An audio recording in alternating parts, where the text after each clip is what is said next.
Assalamualaikum warahmatullahi wabarakatuh. Perkenalkan, nama saya Muhammad Irfan Satriagra dengan NIM A11 2021 13512. Di sini saya akan mempresentasikan hasil pengerjaan tugas simulasi LSP. Yang pertama, saya akan memasukkan dataset ke Google Colab ini. Yang pertama, langkah yang saya lakukan adalah mengimpor library yang akan digunakan untuk pengolahan dan pembuatan model nanti. Yang pertama, saya akan menyambungkan Google Colab ke Google Drive, yang dimana untuk mengambil dataset yang telah saya upload ke Drive. Dan selanjutnya saya memanggil data dan fitur, yang dimana data ini berisi dataset yang akan diolah dan fitur ini berisi fitur yang akan digunakan pada dataset. Nanti saya memasukkan nama fitur, yang dimana saya ini membuka file fiturnya terlebih dahulu dan melihat atribut apa yang akan digunakan. Bisa dilihat bahwa atribut yang akan digunakan dalam dataset ada 10. Nah, selanjutnya saya memasukkan atribut ke dataset yang menggunakan kolom memasukkan sesuai nama atribut yang sudah disediakan, yaitu ada pasien number, lcore, lsuf, l02, lbb, suf, stbl, for stbl, bb stbl, convert, dan adm, ads. Selanjutnya saya juga memastikan untuk fitur sudah masuk ke saya mengunduh dataset. Bisa dilihat bahwa data fitur yang saya masukkan ini sudah masuk ke dataset semua. Nantinya saya melakukan menelaah data. Yang pertama, saya melihat informasi data set ini untuk melihat tipe datanya, dan bisa dilihat bahwa semua bertipe objek kecuali data pasien number, yaitu integer. Nantinya karena data pasien number itu tidak digunakan, saya menghapus kolom pasien number tersebut. Dan setelah saya hapus, saya memastikan kembali bahwa kolom pasien tersebut sudah tidak ada. Dan saya juga mengecek lagi bahwa memastikan untuk kolom pasien sudah tidak ada. Lalu saya mendeskripsikan dataset tersebut. Bisa dilihat itu adalah hasil dari isi datasetnya. Dan selanjutnya saya mengubah data yang tidak konsisten. Dan di mana tidak konsisten ini ada yang bernama mid.1, ada mid, dan kemudian stable 1, stable 2. Nah, di sini saya ingin menjadikan mid 1 menjadi mid, dan stable 1 menjadi stable, dan stable 2 menjadi stable. Dan setelah saya mereplacement data, saya mengecek apakah sudah terreplacement semua atau belum. Dan bisa dilihat bahwa semua data sudah terreplacement dengan baik, sudah tidak ada nama selain mid.1, stable.1, stable.2. Jadi saya mengecek missing value dari data ini. Bisa dilihat bahwa missing value-nya di kolom L02 ada 9, suruh STBL ada 9, convert ada 12, dan ada DSI ada 1. Untuk menangani missing value yang ada, saya menggunakan modul yang dimana mengisi data set menggunakan modus. Dan saya menampilkan bahwa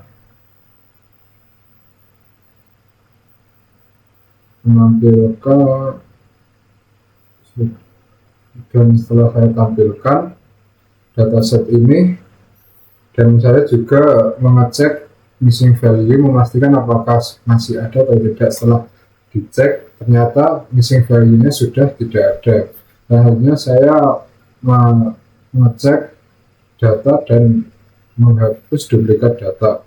Dan duplikat data dari dataset ini berjumlah 12. Setelah dihapus dan saya menghapusnya, tapi tetap menyisakan yang terakhir, dan setelah dihapus tersisa 78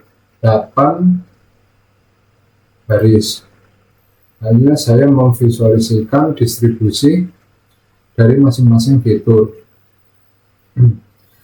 Yang pertama saya melihat jumlah pembagiannya, yang ada jumlah observasi ada 78, jumlah variabel ada 9, kolom kategorikal 9, kolom numerik 1, kategori tapi kardinal tidak ada, numerik tapi kategorikal 1.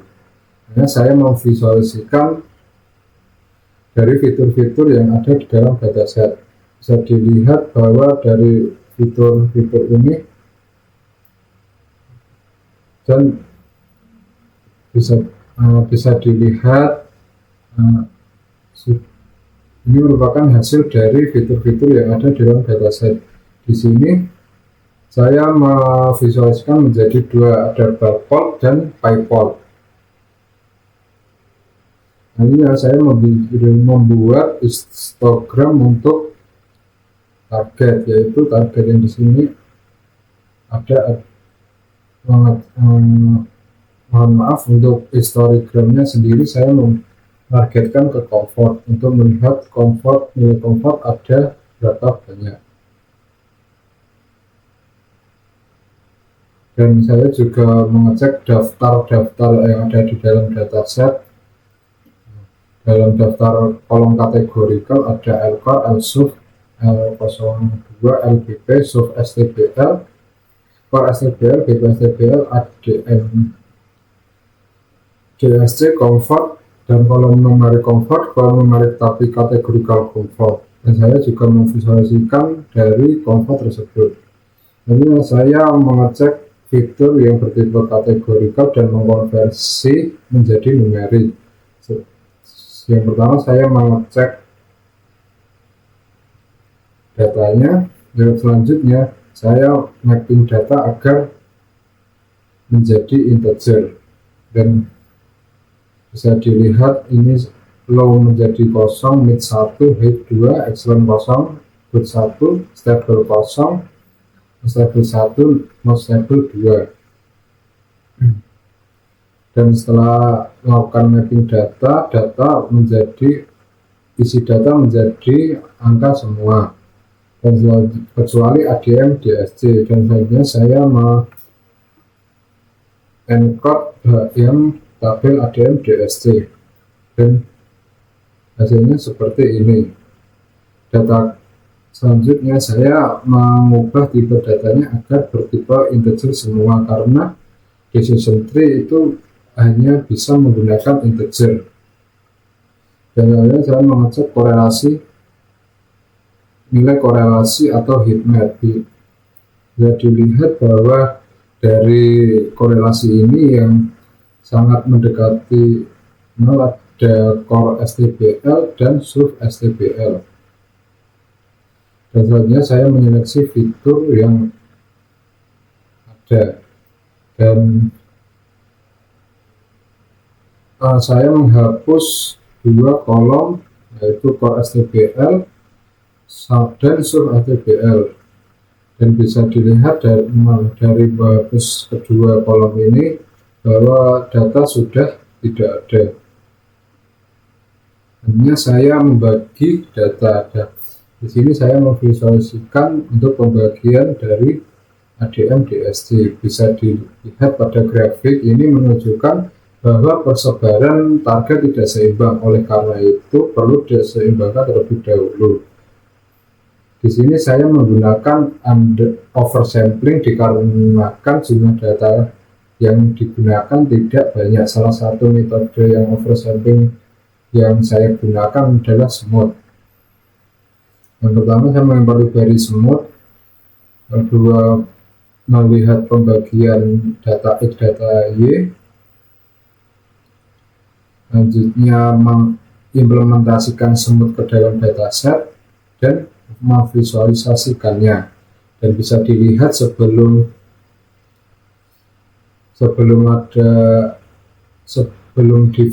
di oversampling bahwa pergerakan data tidak seimbang. Setelah di oversampling, data menjadi seimbang, dan saya juga melihat jumlah data yang telah di resampel. Jumlah data yang telah di resampel ada 156, itu ada data X dan data Y.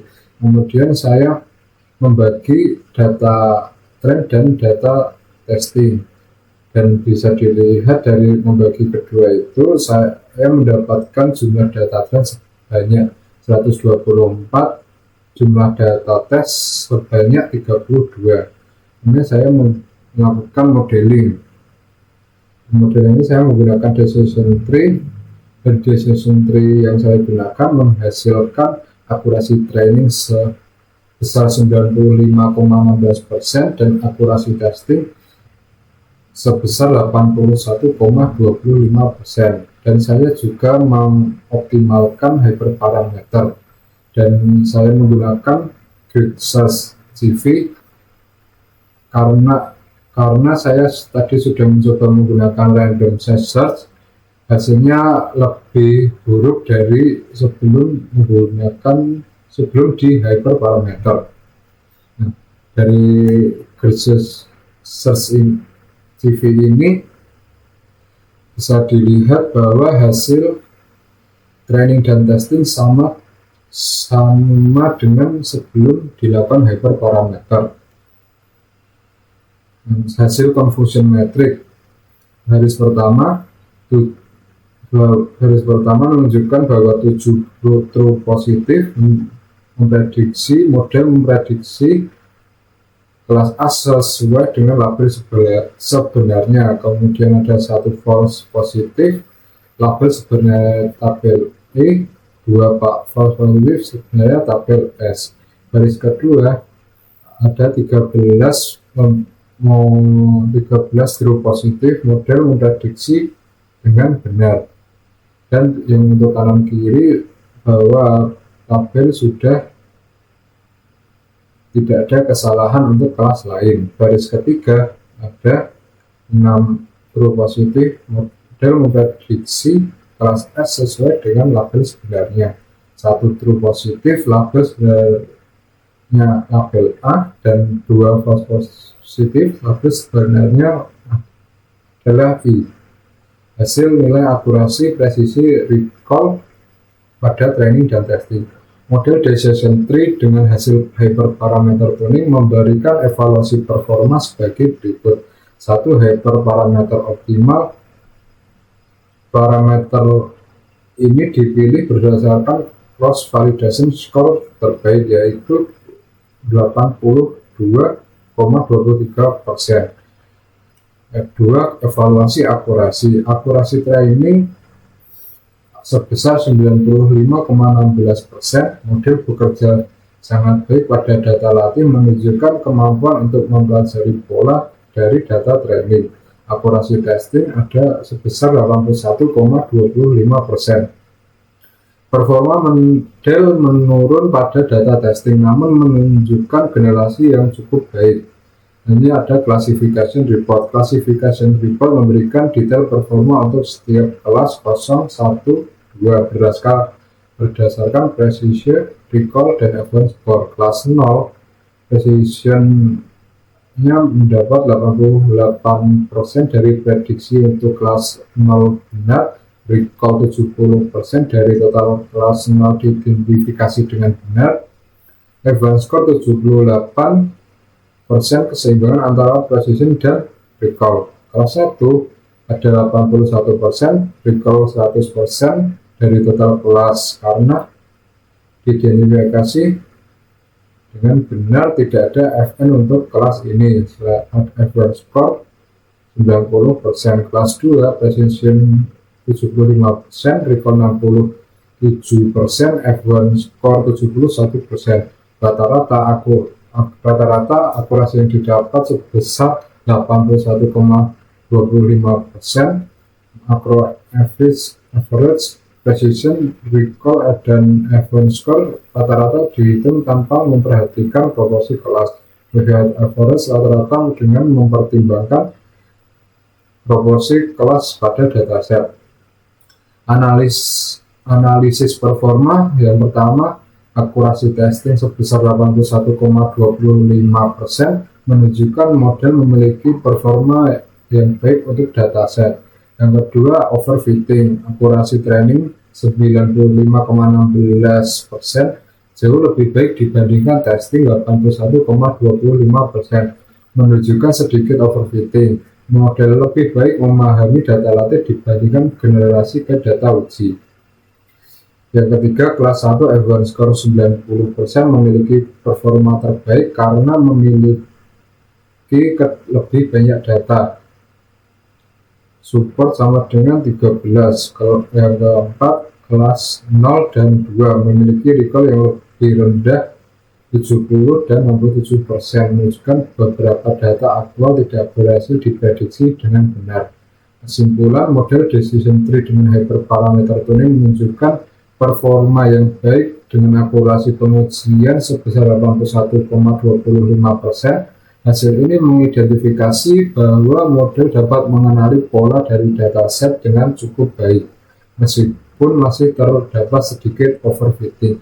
Melihat dari perbedaan akurasi antara data latih dan data uji, kelas 1 memiliki performa terbaik dengan F1 score, sementara kelas 0 dan 2 memiliki recall yang lebih rendah, menandakan adanya beberapa data aktual yang tidak berhasil diprediksi dengan benar. Secara keseluruhan, model mampu memberikan hasil yang layak, tetapi performa masih dapat ditingkatkan lebih lanjut dengan pendekatan seperti penyimbangan data jika distribusi kelas tidak merata, menggunakan metode ensemble seperti random forest atau gradient boosting, atau normalisasi data untuk mengurangi resiko overfitting.